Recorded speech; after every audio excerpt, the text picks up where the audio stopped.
Bonjour, vous êtes soucieux de... Focus Projet. Bienvenue sur Focus Projet, le podcast du management de projet. Le management de projet, qu'est-ce que c'est? Ça va être les différentes techniques et outils qui vont nous permettre de mener à bien nos projets. Planning, coûts, risques, gestion d'équipe, changement, communication, définition du besoin. Au fil des épisodes, on va voir tout cela ensemble. Alors que tu sois le directeur de projet de la prochaine Gigafactory ou que tu te retrouves à t'occuper des projets de ton entreprise en plus de ton travail, abonne-toi. Ce podcast va simplifier la réussite de tes projets. Vous êtes soucieux de l'environnement et vous vous demandez comment améliorer l'impact environnemental de votre projet? Ça tombe bien, on en discute dans cet épisode avec Tanguy Le Dantec. Il vient nous donner des pistes pour optimiser l'impact de vos projets. Bonjour Tanguy. Bonjour Tanguy. Oui, ça fait deux Tanguy dans un même épisode. Tu peux peut-être commencer par te présenter? Avec plaisir Tanguy. Donc moi je suis Tanguy Le Dantec, je suis de formation ingénieur bâtiment à l'origine, mais j'ai toujours fait des projets, d'abord des projets bâtiments et puis des projets industriels. J'ai travaillé un peu au Liban, j'ai travaillé un peu aussi à l'export, et j'ai fini ma carrière de salarié comme responsable du portefeuille de projet R&D d'un grand groupe pharmaceutique.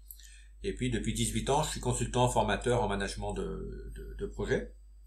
Je suis aussi coach et thérapeute, mais a priori il n'y a pas de lien entre cette activité et le management de projet, donc le cœur de mon activité reste la formation et le conseil en management de projet. Donc du coup, formateur en management de projet, et tu nous en as pas encore parlé, mais c'est aussi pour ça que je te reçois aujourd'hui. Tu es le créateur de la fresque du management de projet et du think tank pour les projets à impact. Absolument. Ce qu'il faut remettre un peu en perspective par rapport à l'historique des projets, c'est que les projets ne se sont jamais posé la question de l'environnement depuis tout temps, puisque les ressources étaient illimitées. La seule ressource qui était limitée, c'était les finances et le temps. D'où le triptyque coût, délai, qualité. Mais donc les ressources naturelles en particulier n'ont jamais été un sujet. Et en 2020, moi j'ai découvert une initiative qui s'appelle Time for the Planet, qui maintenant s'appelle Team for the Planet. Et j'ai commencé à m'intéresser au sujet. Je me suis rendu compte que il y avait un sujet d'abord sur l'environnement, le climat en particulier, mais pas que, sur l'environnement plus globalement. Et donc j'ai adhéré à cette entreprise, et puis j'ai également devenu bénévole en accueillant les nouveaux arrivants qui cotisent. Donc aujourd'hui c'est plus de 110 000 ou 120 000 personnes qui sont associées de Team for the Planet. Et je me suis rendu compte qu'ils avaient des beaux projets industriels, donc ça c'est vraiment sympa, mais qu'ils ne connaissaient pas grand chose en management de projet. Et à l'inverse, je me suis rendu compte que les chefs de projet ne connaissaient pas grand chose à l'environnement, en tout cas se posaient pas de questions, parce que historiquement ça n'a jamais été pris en compte dans les manuels de formation. Pour avoir fait ça pendant un moment, la partie environnementale est rarement prise en compte.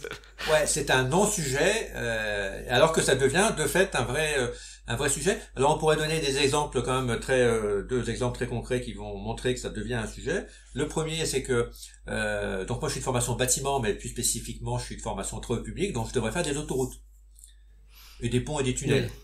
Et donc aujourd'hui en France, si je pourrais être directeur de programme de l'A69 par exemple.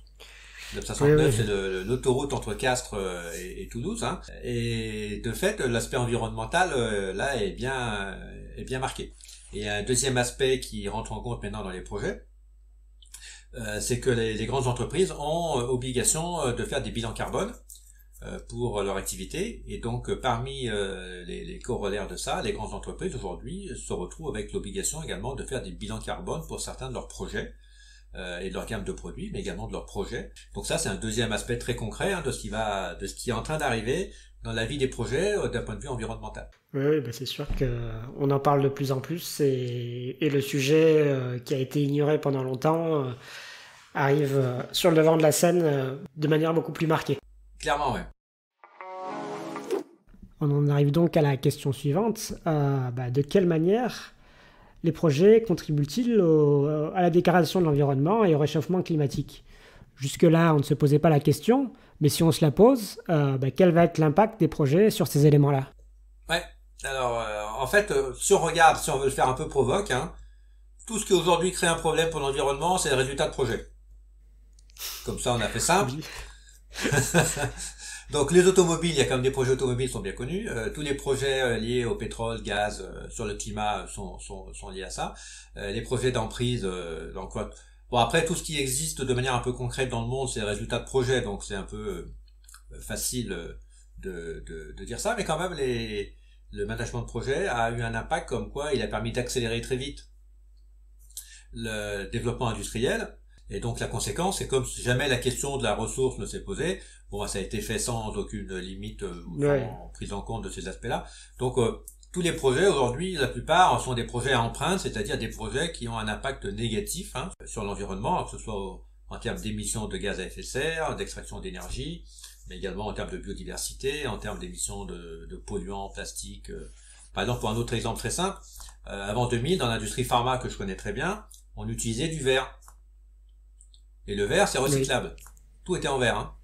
C'est un avantage, c'est recyclable. L'inconvénient, c'est que ça se casse. Et donc, on est passé progressivement, pour des bonnes raisons, à l'époque, du tout plastique. Et du tout plastique jetable. Donc, ça a vraiment transformé. Et les projets ont été il y a eu des projets de transformation sur comment transformer les process. On utilisait du verre. En projet, on utilisait du plastique. Donc, il est probable que demain, on va faire des projets inverses. Comment passer du plastique jetable au verre réutilisable, quoi. Pour résumer, tout ce qui est créé, ça vient de projet. Et si on ne prend pas le problème en amont, c'est toujours plus difficile de corriger les choses par la suite. Voire on se retrouve à faire des projets pour revenir en arrière sur des précédents projets qui sont allés dans le mauvais sens. Absolument. Et en fait, on s'est jamais posé la question. Je prends l'exemple du recyclable, du plastique à usage unique dans l'industrie pharma. Sans aucun doute, si à l'époque on s'était posé la question, bon, il y a des endroits où effectivement il faut du jetable utilisable une fois, mais il y a beaucoup d'endroits où on aurait pu continuer sans doute à faire avec des fonctionnements différents. En plus, le verre c'est lavable, c'est stérilisable et tout. Enfin, ça pose des questions, mais en tout cas on s'y est pas posé. Donc on est parti dans la facilité, et tout est dans cette dimension-là en fait. Dans les projets, parce que c'était pas une question. Bon, maintenant, ça devient, depuis 2020, c'est quand même beaucoup accéléré, ça devient un vrai sujet. Ouais. Maintenant qu'on a pris conscience de la problématique, comment faire pour prendre en compte l'aspect environnemental dans ton projet et faire en sorte qu'il soit le meilleur possible? Ouais, c'est une vraie question, c'est vraiment une difficile question. C'est bien de se poser la question, mais quelles sont les réponses? Non, c'est vraiment, d'abord c'est pas simple, c'est une question que se pose alors les actions qu'ils font, d'abord ils font des actions de sensibilisation, par exemple ils vont faire des fresques du climat, avec en interne ou en externe. Donc les fresques du climat, c'est une approche pédagogique qui permet de sensibiliser aux enjeux climatiques, aux impacts des gaz à effet de serre sur le climat, sur la hausse des températures. Et l'actualité aujourd'hui, si on regarde l'actualité tous les jours, on voit bien qu'il y a quand même des impacts climat qui sont pas tout à fait anodins. Enfin, il se passe quand même des choses. Oui, non négligeable. Donc là, c'est pas négligeable, non, vraiment. On voit qu'on commence à toucher un peu le dur. Et on est qu'à 1,5 degré, 1,5 degré d'augmentation par rapport à la norme pré-industrielle. C'est que le début. Ouais, c'est que le début, et au-delà de 2 degrés, on sait pas très bien comment ça va se passer. Donc, on parle de 3-4 degrés dans le pire scénario. Donc voilà, il y a quand même des questions qui se posent. Mais la fresque du climat, elle est bien, mais c'est d'abord très orienté sur une seule donnée qui est le climat. Ça prend pas en compte le plastique, etc. Les polluants, beaucoup moins. Et c'est souvent un peu frustrant parce qu'il n'y a pas de moyen de passer à l'action. Clair. Enfin, c'est pas trop fait pour ça. Donc la fresque du management de projet, elle a c'est un outil pédagogique, mais elle a pour objectif de donner aux chefs de projet d'abord une vision globale des 9 limites planétaires, des 9 frontières planétaires qui peuvent être concernées dans un projet, et puis de passer à l'action en définissant un certain nombre d'actions concrètes. Alors, ça va pas sauver les chefs de projet individuellement, ils vont pas sauver la planète, Est-ce que quelqu'un peut sauver la planète individuellement? Je crois pas, à moins que Superman débarque un jour avec sa kryptonite derrière lui, mais sinon je crois pas. Donc non. Par contre, ils peuvent tous avoir une action individuelle, et en tout cas, l'exemple type, c'est avant ils se posaient pas de questions, maintenant s'ils s'en posent avec leur équipe, et c'est le but de la fresque du management de projet, de cette sensibilisation. Donc ça, c'est un premier outil qui est intéressant, c'est de se poser des questions sur ce qui pourrait être fait. Typiquement, améliorer l'éco-conception, demander aux fournisseurs d'avoir aussi des démarches vertueuses, comme le fait l'assurance qualité en demandant à ses Oui. fournisseur d'être certifié ISO qualité, par exemple. D'accord. En faisant produisant des produits qui soient plus facilement réparables ou en prévoyant des cycles de recyclage plus faciles. Donc il y a quand même pas mal de choses à faire, mais il faut l'intégrer, il faut se poser la question. Et donc pour ça, ils ont besoin d'être sensibilisés et formés aussi. C'est une grande question de la plupart des chefs de projet. C'est les 9 frontières planétaires, ils savent pas ce que c'est. Un bilan carbone, ils savent pas ce que c'est. Donc ils savent rien. Donc on est aujourd'hui dans la phase pour les projets de sensibilisation et de formation. C'est ça aujourd'hui l'action prioritaire à faire. C'est de comprendre un peu ce qui se passe, les différentes données, sans être un expert, hein, mais de mettre un pied dedans, quoi. C'est ça l'action numéro 1 pour tous les chefs de projet, c'est ça. Donc à la fois pour eux, je suppose, et pour leur équipe. Absolument. Donc les communautés projets, hein, ça marche aussi pour les communautés de PMO, les communautés de formateurs internes en management de projet, pour des exemples récents. Oui, ça marche. Donc on est vraiment dans la phase sensibilisation, formation pour comprendre. Et donc le deuxième outil, effectivement, c'est une formation, hein, pour expliquer ces éléments-là aux chefs de projet.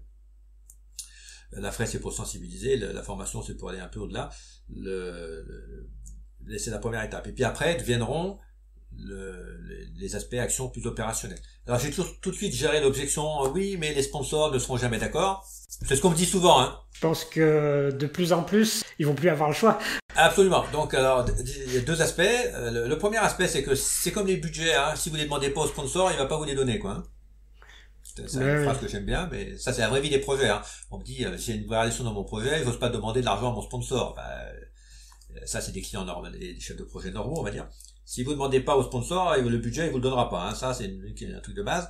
Et c'est pareil, si vous essayez pas de mettre en place des enjeux, les indicateurs environnementaux, par exemple, qui est une autre façon, hein, de passer à l'action, c'est de mettre en place un certain nombre d'indicateurs environnementaux en dehors du QCD.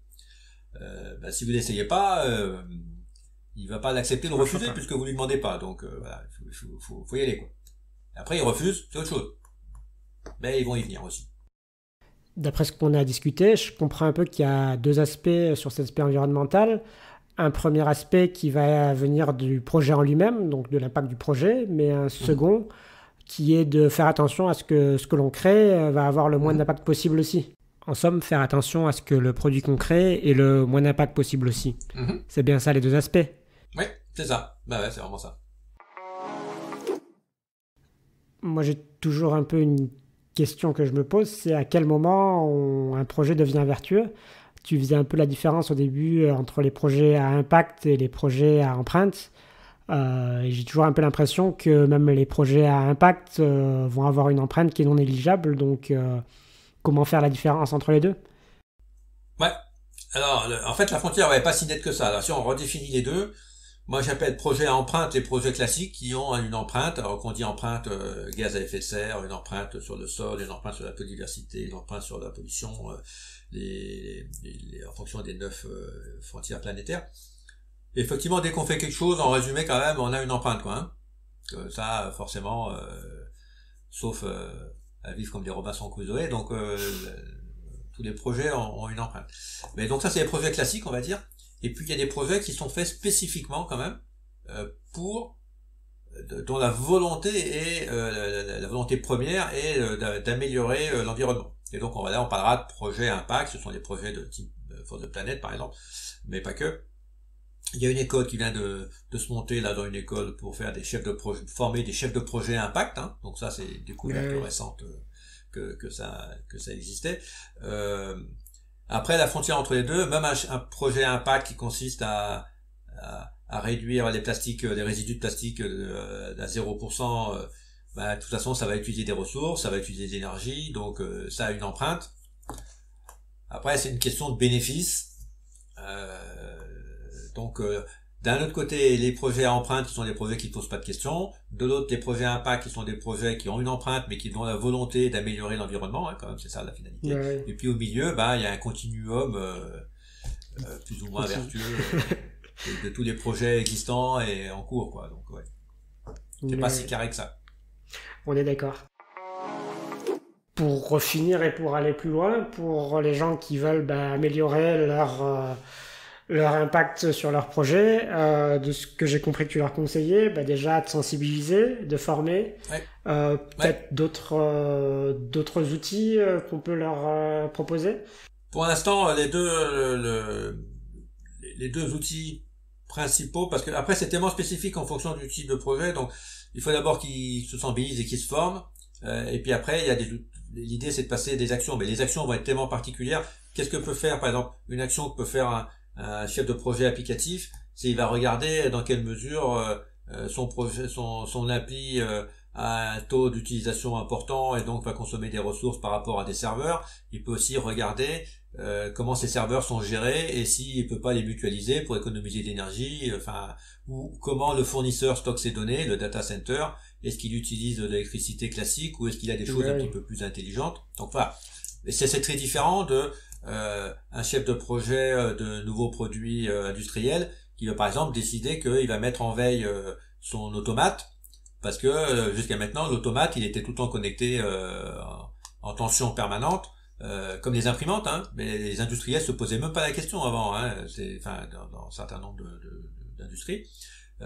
Et donc là, une des actions, c'est effectivement, est-ce que je peux pas mettre une fonction veille ou une fonction arrêt, et puis du coup, je vais regarder comment je peux remettre en production mon appareil rapidement, tant qu'il met 2 heures à chauffer ou à se remettre en configuration. Euh, c'est très très varié, mais en fait, ça va être poussé par par l'extérieur, par l'environnement.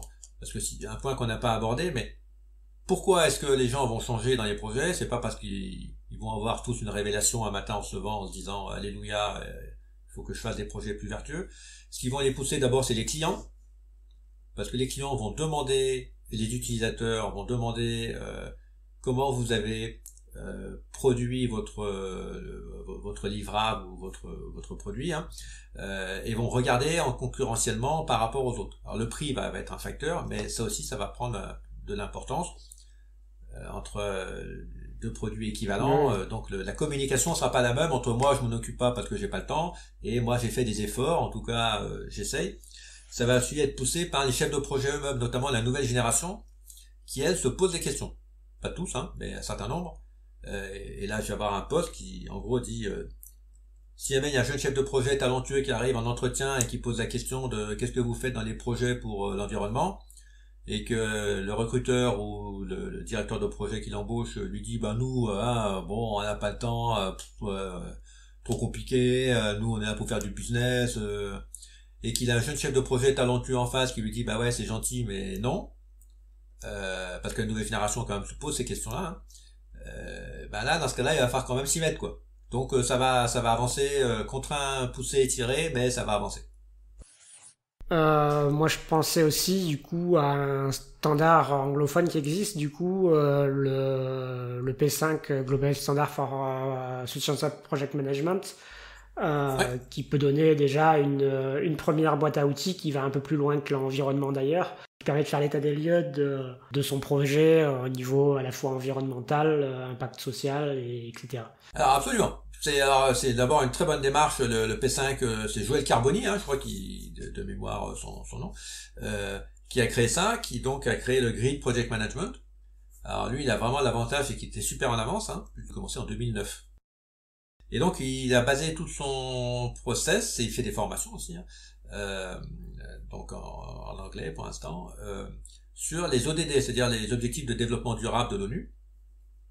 Donc il y en a, il fallait que je révise, mais il y en a un certain nombre, et qui ont bien sûr un périmètre. Pas mal. Ouais, je dois l'avoir sur une slide quelque part, mais mettons qu'il y en a une trentaine, entre 25 et 30 de mémoire.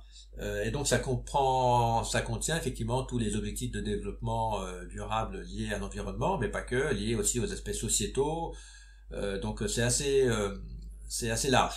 Et donc c'est vraiment une démarche intéressante pour se sensibiliser, sachant que ça reste quand même complexe, parce qu'il y a beaucoup de data. Donc pour un chef de projet, c'est quand même, moi je trouve ça compliqué à manipuler.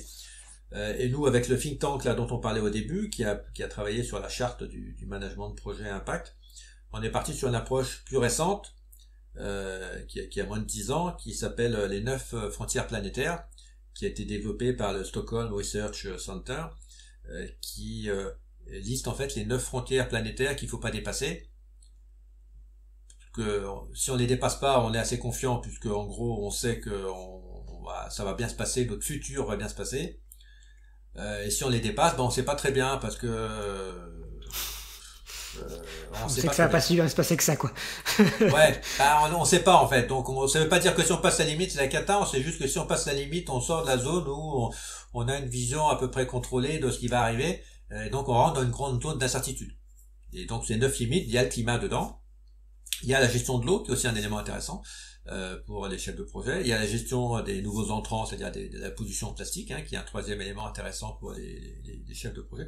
Donc nous, ça nous semble plus appréhendable, les 9 frontières, que les 25 ODD qui sont un peu plus larges. Mais c'est vraiment une approche intéressante et très très complémentaire et très précurseur pour le coup. Je sais pas, une question peut-être que j'aurais oublié de te poser à ce sujet? Non, si ce n'est que non, c'est vraiment une jolie un joli sujet. Alors j'ai quand même une conviction moi profonde, j'en ai deux. La première, c'est que les chefs de projet ont un rôle à jouer. C'est que sont je dis à chaque fois que j'ai l'occasion de le dire, mais les chefs de projet sont des gens, les professionnels du projet, sont des gens qui savent transformer les choses de manière rapide et concrète. Alors, si on a une chose dont on a besoin aujourd'hui, c'est de transformer les choses rapidement et concrètement, parce que quand même ça évolue un peu plus vite que ce qu'on pensait et ça va quand même ça devient un peu compliqué, quoi. Donc il faut aller vite et les chefs de projet ont un rôle à jouer là-dedans. Donc c'est vraiment pour ça que je pousse là-dedans. Et le deuxième, c'est qu'il faut surtout pas voir ça comme étant une contrainte. Ce sont de fantastiques opportunités pour les projets et pour les chefs de projet d'avoir de la valeur dans leur projet, de donner du sens à leur action, d'amener de la valeur ajoutée. Donc les enjeux environnementaux sont avant tout un moyen d'avoir plus de valeur ajoutée dans les projets, à condition que on se pose la question et qu'on essaie de regarder en quoi ça peut améliorer la marque employeur, en quoi ça peut améliorer la valeur ajoutée du produit lui-même si on se pose des questions en termes d'innovation. En quoi ça peut améliorer l'aspect concurrentiel par rapport à d'autres boîtes qui vont pas faire l'effort de se poser ces questions-là. Donc c'est vraiment une super opportunité, mais il faut que les pros du projet s'y mettent et c'est en ce sens que avec le think tank et un certain nombre d'autres, on évangélise et merci pour ce podcast et donner l'occasion de faire savoir à un plus grand nombre de chefs de projet et de professionnels du projet que maintenant il faut y aller. Ouais, merci à toi d'être venu en parler. À bientôt. C'était avec plaisir. Merci Tanguy pour ce joli podcast et à bientôt. Vous pouvez retrouver Tanguy Le Dantec sur LinkedIn. Pour vous faciliter la tâche, je vous mets le lien de son profil dans la description. J'espère que cet épisode vous aura convaincu de prendre en compte les aspects environnementaux dans les projets et qui vous aura donné quelques éléments pour pouvoir le faire. N'hésitez pas à venir discuter de ce sujet, l'environnement au sein des projets, sur LinkedIn. Cet épisode vous a plu? Abonnez-vous à Focus Projet et partagez cet épisode à votre chef pour le convaincre de prendre en compte l'aspect environnemental.